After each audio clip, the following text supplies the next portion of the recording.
Imagine you could hold the entire global economy in the palm of your hand. Not metaphorically, literally. A strip of water, 33 miles wide at its narrowest point, roughly the distance from one side of a major city to the other. On one side, Iran, on the other, Oman.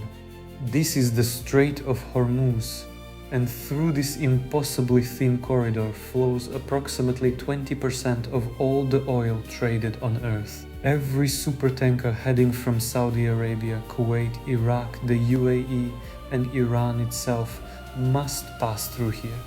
There is no alternative route. There is no pipeline that replaces it. There is no technology that makes it irrelevant. If this strait closes, even for a few weeks, the price of oil does not just rise, it convulses, and when oil convulses, everything else follows. Food prices, transport costs, manufacturing, electricity, the cost of heating your home in winter. Because oil is not just fuel, oil is the blood of the modern economy. It moves inside almost every product you buy, every service you use, every mile you travel. In the spring of 2026, the world was reminded of this in the most brutal way possible. But here is the thing most people missed in the headlines. This was not new. This moment, the terror of a bottleneck, the panic of a choked supply route, the collapse of currency values when oil stops moving. This story is as old as civilization itself, because empires have always known one truth.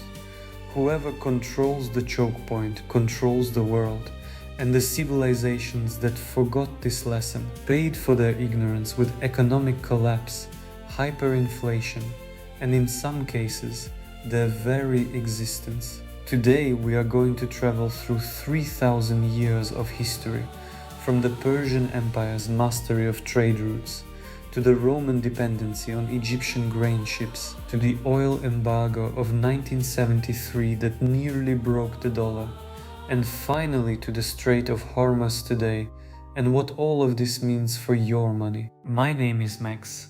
I watch the past to understand the present. Let's begin. Long before a single barrel of oil was ever drilled, the ancient world already understood the power of controlling what flows and what doesn't. The year is approximately 500 BC. The Persian Empire under Darius the Great is the largest empire the world has ever seen. It stretches from modern-day Greece in the west to the borders of India in the east, from the steppes of Central Asia in the north to the deserts of Egypt in the south. At its peak, it contains nearly half of the world's entire population. How did Persia hold this together? Not just through military force. Though the Persian army was fearsome, it held together through trade, and the arteries of that trade ran through specific, irreplaceable corridors. The Royal Road, a 1,700-mile highway stretching from Susa in Persia to Sardis in modern Turkey, was the internet of its time. Couriers could cover the entire distance in 7 days, merchants in 3 months. But the most critical choke points were maritime, the Persian Gulf itself. The narrow waters where goods from India, Arabia, and East Africa funneled northward into the heart of the empire. Control those waters, and you control the wealth of the ancient world. Spices, silk, gold, timber, grain, everything that made an empire rich and the population fed had to pass through Persian-controlled straits and harbors. Darius knew this. He did not just guard these choke points with soldiers. He invested in them. He dredged harbors. He built lighthouses. He standardized weights and measures so that trade could flow smoothly across dozens of different cultures and languages. The result was an economy of extraordinary sophistication. The Persian silver coin, the daric, became one of the most trusted currencies in the ancient world.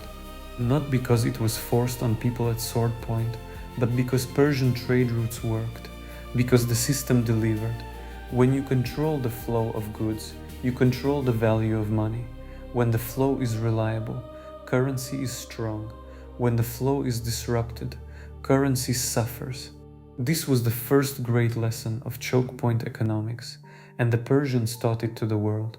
But empires built on trade routes can also be destroyed through them. When Alexander the Great swept east and dismantled Persian control of these corridors, the Daric collapsed. The empire's economic architecture fell apart almost as fast as its armies. The choke point that creates an empire can also be the instrument of its destruction.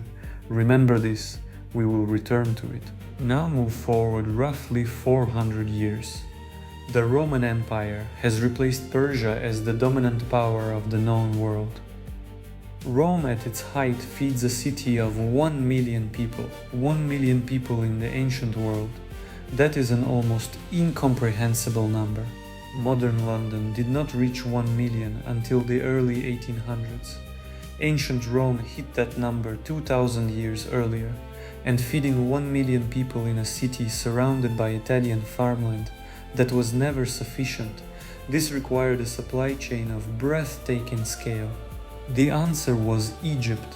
Egypt, with its Nile Delta floods, produced wheat in quantities that seemed almost miraculous. Roman grain ships, some of the largest wooden vessels ever built, crossed the Mediterranean constantly, carrying hundreds of thousands of tons of grain per year into the port of Ostia near Rome. One ancient source describes these ships as arriving in such numbers that the harbor was like a city that never slept. Now, what was the choke point? The Mediterranean itself, and more specifically, the narrow waters between Sicily and North Africa, the crossing points where storms, pirates, or enemy navies could interrupt the flow. Rome understood this with deadly seriousness. The entire Roman navy, one of the most expensive institutions in the empire, existed primarily not for conquest, but to protect this supply line. Grain was so important that Rome had a dedicated government official, the Praefectus Annone, whose entire job was managing the grain supply. When grain shipments were delayed by storms, Roman emperors panicked, not because people would starve immediately, but because the Roman population was volatile, and a shortage of cheap grain meant riots, and riots meant political instability, and political instability meant military challenges to the emperor. The grain route was the empire's blood pressure. When it was stable, Rome was stable. When it spiked, everything suffered. But here is where the story gets financially interesting. Because maintaining this supply line was extraordinarily expensive. The navy, the harbor infrastructure, the subsidized grain prices, because Rome actually sold grain to its citizens at below market rates, a policy called the annona. How did Rome pay for all of this? Taxes. And when taxes were not enough, debasement of the currency. We discussed in our previous video how Nero began shaving silver from the denarius. But here is something historians often overlook. One of the primary pressures on the Roman treasury was the cost of maintaining trade routes and supply lines, protecting the grain ships, keeping the Mediterranean open, bribing barbarian tribes on the frontier so that they did not raid the roads. Supply chain protection has always cost money, and when governments cannot afford that cost honestly, they pay for it by quietly destroying their own currency. The grain route that fed Rome was also the financial pressure that began to hollow out Roman money. The choke point does not just threaten the physical supply, it threatens the financial system built around protecting that supply. This is a pattern that repeats every single time. Jump forward now to the 15th century. The year is 1453. Constantinople, the great Byzantine capital, the bridge between East and West, falls to the Ottoman Turks under Sultan Mehmed II. For centuries, the primary trade route between Europe and the spice-producing lands of Asia had passed through Constantinople and the Byzantine-controlled straits. Pepper, cinnamon, nutmeg, cloves. In medieval Europe, these were not luxury items. They were necessities. used to preserve food through winter. A pound of pepper could pay a craftsman's weekly wage. The Ottomans did not close these trade routes entirely, but they controlled them, they taxed them, they made them expensive, unpredictable, and politically complicated. The effect on European economies was immediate and severe. Prices for Eastern goods in Venice, Genoa, and Florence began to rise. Merchants who had built fortunes on the spice trade saw their profit margins crushed. And this financial pressure, this chokepoint tax imposed by Ottoman control, directly triggered one of the most consequential events in human history. The Age of Exploration. Portugal, Spain, and later England and the Netherlands did not send ships around Africa and across the Atlantic because they were curious adventurers. They did it because the Ottomans had made the old routes too expensive. Economic pain forced geographic imagination. Vasco da Gama's voyage to India in 1498 broke the Ottoman choke point. Columbus's 1492 voyage, searching for a western route to Asia, changed the world entirely, even if he found something different than he was looking for. The discovery of the Americas, the transatlantic slave trade, the plantation economies, all of it traces back in a direct economic line to the Ottoman Empire's control of a trade choke point in the Eastern Mediterranean. One bottleneck, one price increase, one trade disruption, and the entire map of human civilization was redrawn. Now think about what that means for today. When we talk about the Strait of Hormuz, we are not just talking about oil prices for a few months. We are talking about the potential redrawing of global supply chains. New pipelines, new alliances, new currencies for settling energy trades. The map does not stay still, it never has. Now we arrive at the most direct parallel to today. The year is October 1973. The Yom Kippur War has just begun. Egypt and Syria launch a surprise attack on Israel. The United States, under President Nixon, rushes military supplies to Israel. In response, the Arab members of OPEC, the Organization of Petroleum Exporting Countries, announce something the world has never seen before: an oil embargo. They will not sell oil to the United States or to any country that supports Israel in this conflict. The effect is instantaneous. Within weeks, the price of oil quadruples from $3 a barrel to nearly $12 a barrel. In today's terms, this would be equivalent to oil going from $60 to $240 in less than 3 months. Now, what did this do to the American economy? The United States in 1973 was already financially stressed. 2 years earlier, in 1971, President Nixon had done something historic. He had broken the link between the dollar and gold. The Bretton Woods system, in which the dollar was backed by American gold reserves, was abandoned. From that moment, the dollar was backed by nothing except faith. Faith in American economic power, faith in American institutions, faith that America would remain the center of global trade. And at the center of global trade was oil, because of the petrodollar system. After 1973, and this is crucial, the United States made a deal with Saudi Arabia. Saudi Arabia would price its oil exclusively in US dollars. In return, America would guarantee Saudi security. Every country in the world that needed oil, and every country needed oil, had to acquire US dollars first. This was the new gold standard. Not gold backing the dollar, oil backing the dollar. Control of the oil route was control of the global reserve currency. But in 1973, that system almost collapsed before it fully formed. Long lines at American gas stations. The highway speed limit cut to 55 miles per hour to save fuel. Schools closed to save heating oil. The New York Stock Exchange fell 30%. Inflation, which was already running hot from Nixon's money printing, now exploded. By 1974, inflation in the United States hit 11%. By 1979, during a second oil shock caused by the Iranian Revolution, it hit 13.5%. The Federal Reserve, under Chairman Paul Volcker, eventually broke inflation by raising interest rates to 20%. 20%! Imagine a mortgage at 20% interest. Imagine borrowing money for your business at 20%. The medicine was almost as painful as the disease. An entire generation of Americans was financially scarred by this period, savings wiped out by inflation, then borrowing made impossibly expensive by interest rates, all of it tracing back to a choke point, a group of countries deciding in a moment of political anger to turn off the tap. And here is the detail that most people miss. The 1973 oil embargo did not just cause inflation. It caused a fundamental rethinking of what the dollar was. Before 1971, the dollar was backed by gold.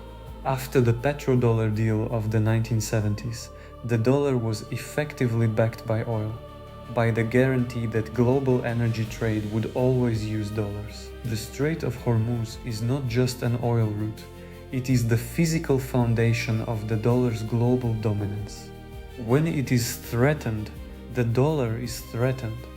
Not immediately, not visibly, but structurally, in the foundations, just like the Roman denarius was structurally weakened by the cost of protecting grain routes, long before anyone saw the silver content fall. Let's slow down and look at the mechanism. How exactly does a choke point destroy a currency? It happens in stages, and understanding these stages is the difference between protecting your wealth and watching it disappear. Stage 1. The physical shock. The choke point closes or is threatened. The physical supply of a critical commodity, oil, grain, spices, is interrupted. Prices begin to rise immediately. Markets panic. Stage 2. The inflation wave. Because oil is embedded in almost every product and service, price rises are not contained. They spread. The trucker delivering your food pays more for diesel. The factory making your phone pays more for energy. The farmer growing your wheat pays more for fertilizer, which is made from natural gas. Every price rises, but wages do not rise at the same speed. People become poorer in real terms, even if the number in their bank account stays the same. Stage 3. The government response. Governments facing angry, economically squeezed populations have limited options. Raise taxes? Unpopular. Cut spending? Unpopular. Let prices rise without intervention? Unpopular. So they often choose the fourth option, the same option Nero chose. The same option the Weimar Republic chose. The same option every empire under pressure has chosen. Print money, borrow more, expand the money supply. In the short term, this feels like a solution. The government has more money to spend. It can subsidize fuel prices. It can send checks to struggling citizens. It can bail out companies that cannot afford their energy bills. But in the medium term, more money chasing the same amount of goods means higher prices still. The inflation that started with the choke point is now being fed by the government's own response. Stage 4. The currency crisis. If the inflation is severe enough, if the money printing is aggressive enough, foreign holders of the currency begin to lose confidence. Why hold dollars or denarii or any currency if they are losing value every month? The currency begins to fall on international markets, which makes imports, including oil, even more expensive, which causes more inflation, which causes more money printing. The spiral begins. Stage 5. The restructuring. At some point, one of two things happens. Either a leader like Volcker is willing to impose brutal medicine, high interest rates, recession pain, to break the inflation spiral, or the currency collapses entirely and the economic system has to be rebuilt from scratch. Rome chose neither path deliberately. It stumbled from crisis to crisis, debasing the currency a little more each time until the denarius was worthless copper. The United States in the 1980s chose the Volcker path. It was extraordinarily painful, but it worked. The question today is, with debt levels far higher than in 1980, with the money supply already expanded enormously since 2020, does the Federal Reserve have the same room to maneuver that Volcker had? Can you raise interest rates to 20% when the US government owes $36 trillion and every percentage point in interest costs hundreds of billions more per year? This is not a rhetorical question. Economists genuinely disagree, but history suggests that the answer matters enormously.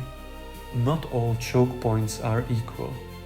The spice routes mattered enormously, but there were alternatives.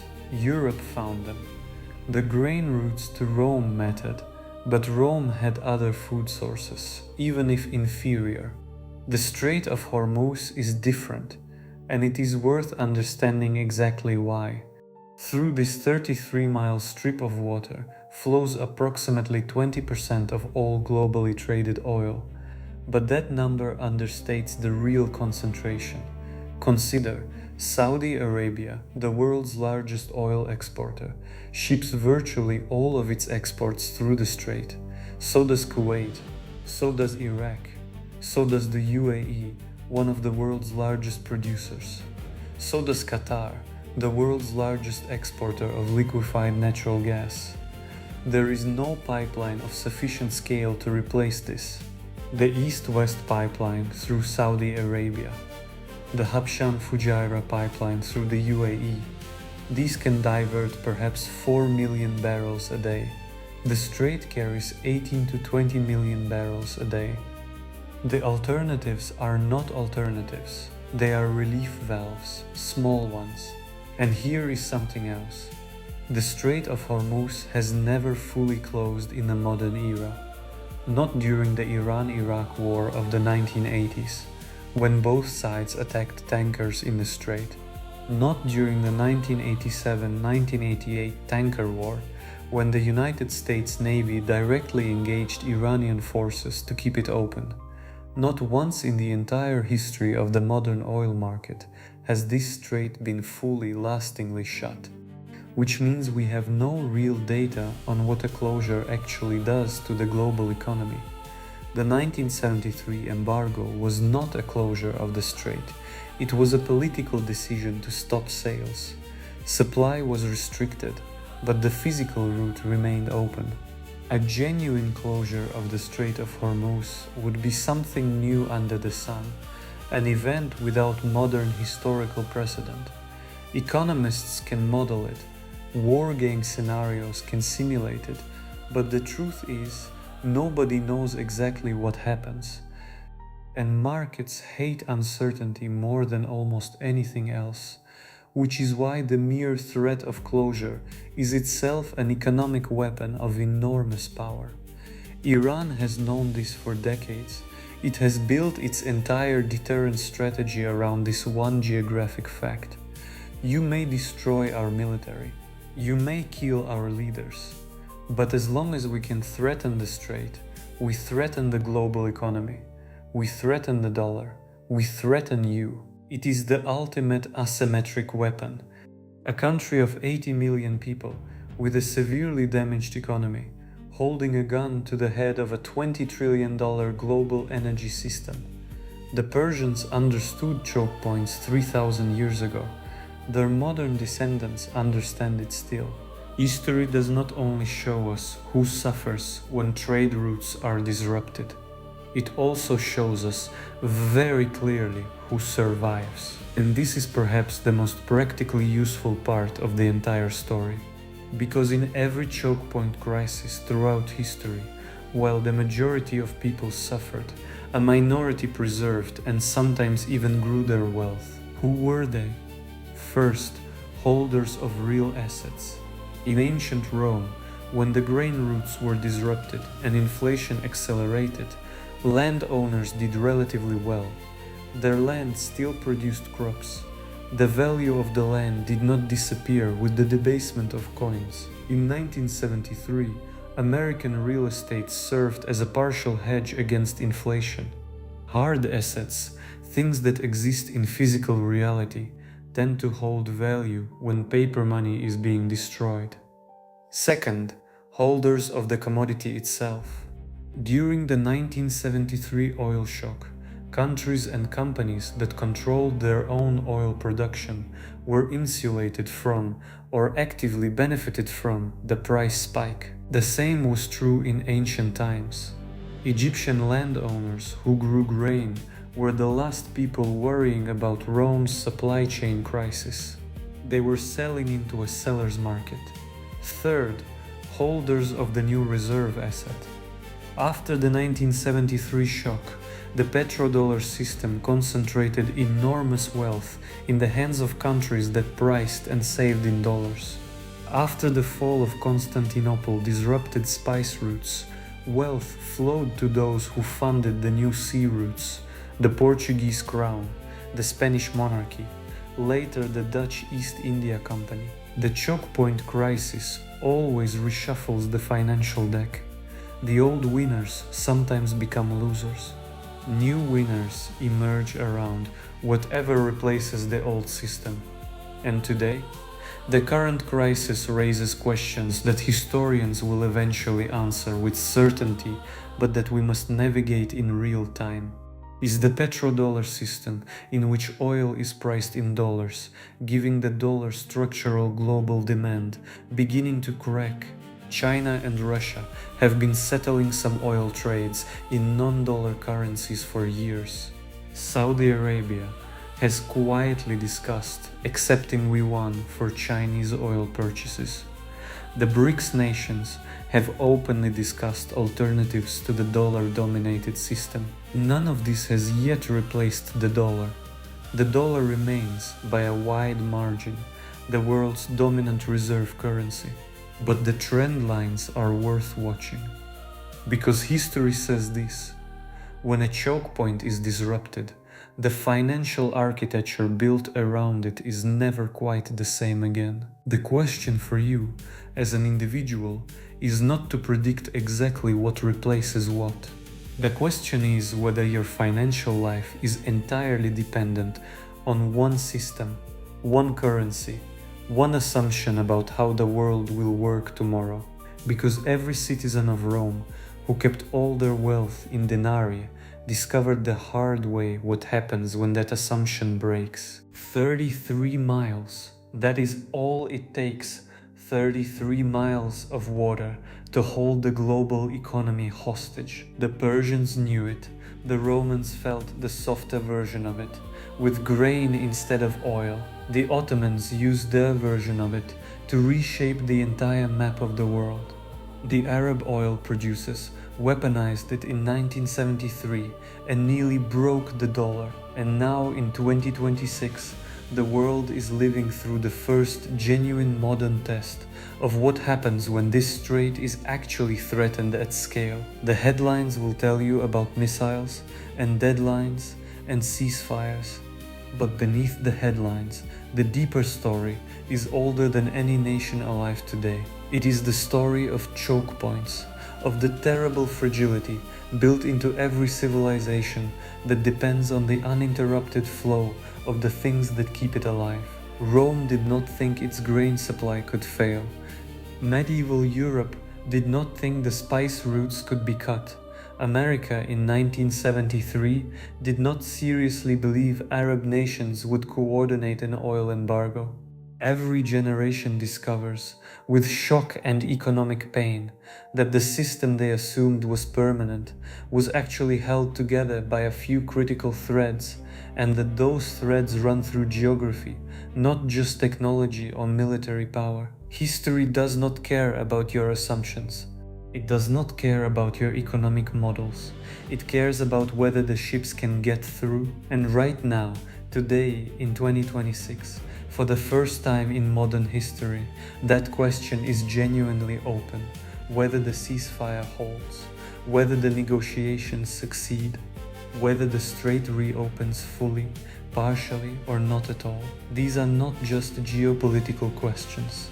They are questions about the future value of your money, the price of your food, the cost of your energy, the stability of the financial system you live inside. You cannot control what happens in the strait, but you can control whether you are prepared for the consequences. You can ask whether your savings are entirely in paper currencies that lose value when oil shocks trigger inflation. You can ask whether the financial architecture you depend on has the same vulnerabilities that the Roman grain system had, that the medieval spice system had, that the petrodollar had in 1973. The map is always changing. The question is whether you are watching it. My name is Max. I watch the past to understand the present. If the Strait of Hormuz has taught us anything today, it is that geography is not a history lesson. It is a live warning. Subscribe and let's survive history together. See you in the next era.